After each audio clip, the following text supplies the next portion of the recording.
You and me, we both have something in common. How do I know that? I know you're just a stranger on the internet. I'm watching you through a camera, you're watching me through some form of screen. I get it, it's weird. However, I'm willing to bet because you clicked on this video today, you want your home to look expensive, but on a budget. The first tip that I have for you is probably the easiest, but also the most important tip for you, and that is to have a color scheme for your house. Pick a main color to use all over your home so that it helps everything look really cohesive. In our home, I have a beautiful navy ottoman in our living room, and around the corner from that in our atrium, we have navy accent chairs with a matching ottoman. But here's the thing, you don't want to use just one color all over your home. You want to make sure that you have an accent color to the main color of your house. So you want your main color and you want an accent color. It's important to do that so that we're giving your home more life and more personality so that it can kind of reflect you as a person a little bit more. Examples of that in our home is beautiful pink plush pillows on our main couch. We have different tonalities of pink curtains in different rooms, but they still complement one another. And we have this really beautiful pink couch that we just bought, which I will talk about a little bit more later on in the video. While we're on the topic, let's go ahead and move into our next tip,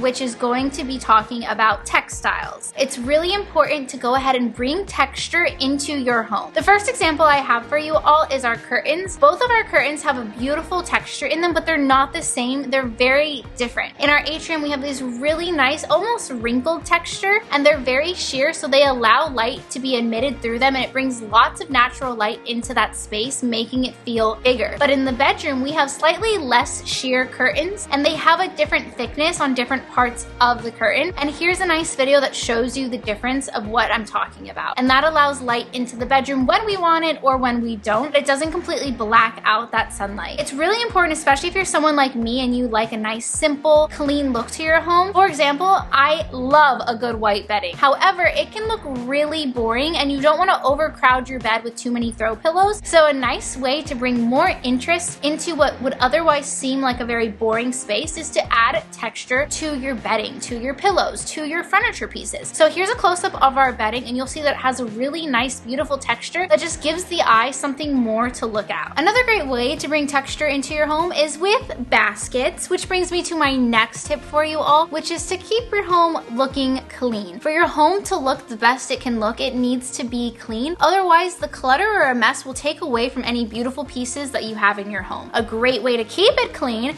is by using baskets to store books, to store arts and crafts, to store blankets. Use trays to keep things like coasters and your remotes and your coffee table books all together. And even on my stovetop, I like to use a tray to keep our salt and pepper, our spoon rest, everything in one space because it just looks so much cleaner than having all of those items spread out. And here's another thing. In my bathroom, I use the same hack, but instead of using a tray, I actually use a tiered stand that you would use for a cake or cupcakes. It's super affordable, and I put all of our daily use products on there because when we lift the products off the counter, it makes the counters look cleaner, more clear, and extra spacious. All that being said though, just because you're so focused on keeping a space clean, I don't want any of you guys to be scared to find those bold pieces that say, here I am, this is me, and I'm not sorry about it. To show you what I mean, the grass wall behind me is a big statement piece in our apartment. It's beautiful, it's exotic, and it's not something you see every day in just a one-bedroom apartment. Me and my husband love it. We're very adventurous people, and here's the thing. If you find a piece in the store that you absolutely love, but you think it's a little weird, but you know it's gonna bring you joy, get it, buy it, put it in your home, and make it work, because that's what we did with this bird painting. And let me tell you, it ended up going from a, I don't know, should I buy this? I'm not so sure, to I'm so glad we bought this. It's one of my favorite things that we have in our home, and every day me and my husband are like, wow, it's so beautiful. Find those pieces for you and your home, and if you have those dream items that you've always wanted, aka my pink couch I've always wanted, I finally have it. It's only been a few short months that I've had this pink couch joining our new home. However, it is a beautiful piece, and every day I walk in, it brings me so much joy, and it's not something that's easy to style because it's a huge piece of pink in the middle of our very otherwise neutral apartment, but we make it work because it brings us that much joy. A tip I never hear anyone talk about, which I think is so important, and I don't know why this isn't talked about more, is bringing an element of stone into your home. Here are some ideas just to get you going on that. You can do white marble, black marble, limestone, terracotta, amethyst, rose quartz. Did I say terracotta? Whatever you think will work best for your space, do it, and then incorporate it in all little nooks and crannies of your home. I have the white marble all over my house. You'll find it at every corner. We have coasters, cutting boards, side tables, knobs, tons of options, honestly. And what it does is it creates another element of cohesiveness throughout all our different rooms, just like we were talking about earlier. That way, all of the style choices that we make, all of the decor elements flow from one room right into the next room. And a way we use our stone is in other things like our DIY peel and stick countertops and our backsplash. When we first moved into the apartment, it had very warm tone, speckled laminate countertops, and we completely elevated those counters with just a simple $8 peel and stick roll. We bought like 4 or 5 of them and we did our entire kitchen and our bathroom, and now our kitchen looks like it has quartz countertops. It looks expensive. It looks like we completely renovated a space that we're actually just renting. Here's the thing about wallpapers though, when you are doing a DIY wallpaper or backsplash, I have to warn you, do not buy the expensive rolls. If you're paying anything more than $30 a roll for a roll of wallpaper, at that point, I just don't know if we can call it budget friendly anymore. I would recommend checking your clearance sections at Target, Home Depot, Lowe's. Our backsplash in the kitchen cost us $10.33 for a roll that was originally over $30 at Target. Sorry, Target, not sorry. That's expensive. Also, a great place is check on Amazon. You'll find the exact same pattern for completely different prices. You can find a white marble roll for $7.99, or you can find it for, again, over $30. So pick your poison, but pick wisely. Another super easy DIY to go ahead and elevate your space on a budget is to use a good old trusty can of spray paint. I honestly love to use spray paint on Dollar Tree pieces. It completely elevates them. For example, I found these really cool geometric candle holders. I just spray painted them a bright navy blue to go ahead and match all the other accents in my house. And then you can even take hardware in your kitchen, your bathroom, on furniture pieces and spray paint them to match your style, and it's super affordable. And if you're a renter, there's actually a channel here that I follow. It's called DIY Dahlia. She does lots of renter-friendly DIYs, and she has a hack where you can remove the spray paint from hardware. I'll go ahead and link her video in the description and up in the corner for you so you can check it out there, because I want her to be able to share that knowledge and information with you all. Let's backtrack just a little bit. Let's touch on that stone again. A really smart and easy way to incorporate stone into your home is with potted plants. You can get terracotta pots, marble pots. They have everything these days. You can find them at the thrift store. I actually got this beautiful vase right behind me here, $4 at Goodwill, and all I had to do was just rinse it out. And here's the thing, we want to incorporate lots of plants into your house. Yes, I know, I have a big grass wall, and so I'm a big plant gal. We get it, you're a plant gal, Kiana. But you should be too, or at least a little bit, because it really does bring life. We want to go ahead and use stone and plants to bring the outside inside. It elevates the space because it says, I have time to take care of a plant because I don't have to work so hard for expensive furniture. But seriously, guys, I love adding plants to a space. It just gives it life. It makes it feel lived in. It means this plant is thriving even if it's fake because someone's living here and taking care of it. A great way to do that too is to use plants high and low. Create some space between your plants by putting them on the floor. Put them on a plant stand, or we like to put plants above our cabinets in the kitchen. We especially love to have those natural tones in the kitchen because then people are like, oh, maybe they're the kind of people who like grow their own herbs or stuff. We're not, but like we could be, or at least we look like we could be. Oh, here's the thing though. This is where you could really go seriously wrong with your faux plants. Don't buy the cheap stuff. Don't buy it. I get it if you don't want to take care of a plant. It's a lot of responsibility and work. That's why I don't have any children. I get it. But don't buy the cheap stuff because you don't want it to look bad. I know you have to spend a little bit of money, but here is some of the best affordable florals that I personally have in my house. I actually use these florals for my wedding and they have lasted me for years and they're going to continue to last me for years. I have these beautiful ones in a nice cream color, but this brand actually has different colors on their Amazon listing. I'll link that down in the description for you all in case you want to find them. The best thing is I have moved with these flowers several times, and the best way to plump them back up, make them look real again, is just taking a steamer to them for like 10 to 30 seconds, and they look gorgeous and beautiful. A great way to make your faux plants look real too is to go ahead and add a little bit of water to the bottom of any clear vases. I know there's a clear resin or epoxy that you can put in there, but I like to switch mine out. So if you're like me, just use water and switch it out every so often so the water doesn't get gross. Another thing that I think you should be buying on Amazon for your home is pillowcases. Make sure you just stock up on pillow inserts. You don't even need to buy the ones on Amazon. You can thrift some pillows and then buy covers for them on Amazon, and bam, you have a brand new pillow that looks great. But here's the thing. Here's how you get your pillows to look really nice. Make sure you're buying a pillowcase that is 2 inches smaller than your pillow insert. That way it looks super big and super plump. Full disclosure, on my bed right now is a very limp, very sad looking body pillow that probably probably needs a better insert. It's dyed out, and what I need to do is buy a pillow that is 2 inches bigger than that case because it looks cheap, it looks old, it looks like I need to replace the pillow entirely. However, on the flip side of that pillow is my shams. They look super expensive because they're super plump and full because they have properly fitting pillowcases on those inserts. Mr. Kate is a really awesome interior design, home decor, DIY channel here on YouTube, and one of the best tips that I've ever learned from her, I want to give her full credit, is the terminology wall-itis. Basically what that means is when you have a really big room and someone is just pushing all of the furniture up against the walls, into the corners because they want to create the illusion of a bigger space, but really what it does is it makes everything look cramped. So if you can, pull things out of the corner. No more corner shelves. We're not styling corners anymore. Corners don't exist in our book, okay? We're gonna pull our couch out. We're gonna use furniture to create a conversation, to connect the pieces together. If you have chairs, don't just have them facing front towards the couch. Make sure you lean them in towards each other so that if someone was sitting in those two chairs, they could have a comfortable conversation without moving the furniture. Here's how you actually want to create the illusion of more space. Use mirrors. Mirrors are this beautiful gift we have been given here on Earth. Use them, and they come in so many different styles, and you can find the one that works best for you and whatever vibe you have going on in your home. I have this beautiful gold one in a wall corner of my room, but notice that the chair underneath that mirror is not pushed into a corner. It is turned away so that it can be part of any conversation that's happening in the room. We also bought this beautiful black mirror. Let me tell you, don't buy your mirrors from Target. Don't buy them from Home Depot. You want to know where you want to look? You want to look at TJ Maxx. You want to look at Home Goods. You want to look at the thrift store. We bought this beautiful mirror. I am like 98% sure it's from Target. Originally $60 here. It's the same size. It looks like it's the same brand. We bought it for $15 at Goodwill. That is 75% off. 75% off. And this gold mirror, yeah, typically also retails for about $60. We got it for $30. That's 50 to 75% off your mirrors. That's a pretty good deal. So make sure you know the right places to shop for things like that. All right, y'all, we are at the end of the video, but don't click off yet because this is my best tip. I have literally been saving it all night. Chance keeps wanting me to talk about this tip, but this is the best one. I had to save it for last. Let's talk about creating ambiance in your space. How do you create ambiance on a budget? Let me tell you right now, you're gonna buy those dollar candlesticks that you can get at Dollar Tree, or you can actually buy them at Target. Target sells a pack of 12 of these 10-inch killer candlesticks for only $7. That's actually a little cheaper than if you buy the 2-pack at Dollar Tree for $1.25. Candles are gonna create a nice, beautiful, warm light, and it's gonna create a coziness in your home. I use those pillar candles, I use candlesticks, I use my scented candles that I get for Christmas and stuff. Dollar Tree also has very affordable candles, as well as TJ Maxx and Home Goods, those same stores that I mentioned earlier. Another way is to choose your light bulbs correctly. We have these really nice cool tone lights in the kitchen island pendants because they create a nice clean space. Fuller tone daylights are gonna make a space feel bigger and brighter. But in the bedroom, in our side table lamps, we actually have a warmer tone light because we want a cozier, maybe darker vibe in that bedroom, because when we're in the bedroom, that's normally when we're winding down for bed, and we don't want any bright blue tone lights in our face. All right, I get it. But what if that's just not my vibe, Kiana? Well, I have a solution for you. Maybe you want a cooler, more like Gen Z vibe to your home. This might also look like adding LEDs behind your TV. I have that in my house. It might look like putting LEDs all around the ceiling, underneath the cabinets, underneath your counter, underneath your kitchen island, whatever works best for you. And one of the coolest ambiance things I have